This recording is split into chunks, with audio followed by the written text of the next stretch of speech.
Acts chapter 19, verses 23 through 41.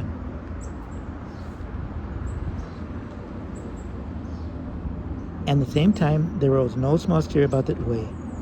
For a certain man named Demetrius, a silversmith, which made silver shrines for Diana, brought no small gain unto the craftsmen, whom he called together with the workmen of like occupation, and said, Sirs, ye know that by this craft we have our wealth.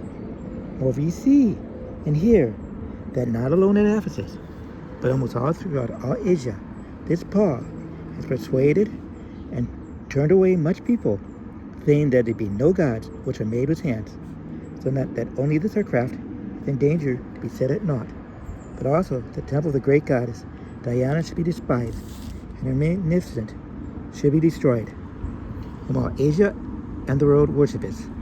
When they heard these sayings, they were full of wrath, cried out, saying, Great is Diana of the Ephesians.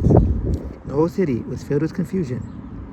Having caught Gaius and Artisius, men of Macedonia, Paul's companions traveled.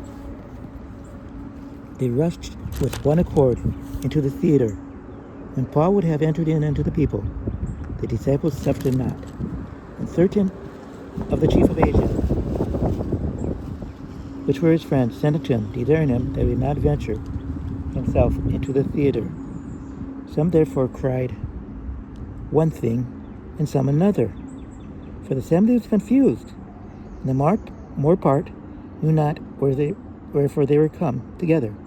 And they drew Alexander out of the multitude, the Jews putting him forward, and Alexander, beckoned with the hand, would have made his defense unto the people. But when they knew that he was a Jew, all with one voice, about the space of 2 hours, cried out, Great is Diana of the Ephesians.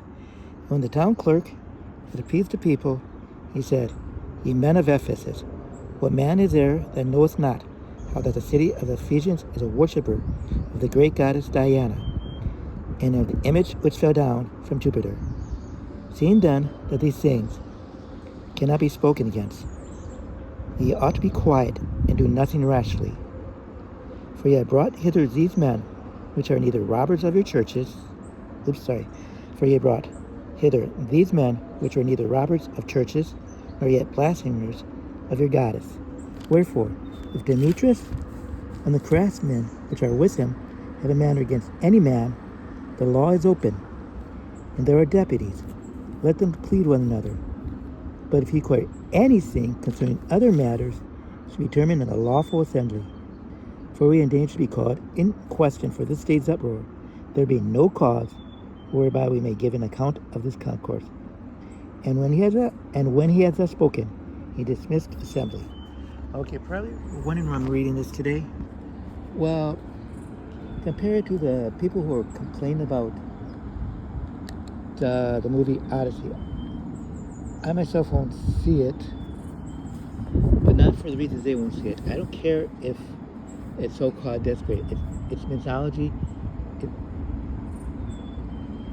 and I'm a Bible-believing Christian. I would not see a mythology thing, and people complaining about it be discredited because it's a long, ancient thing.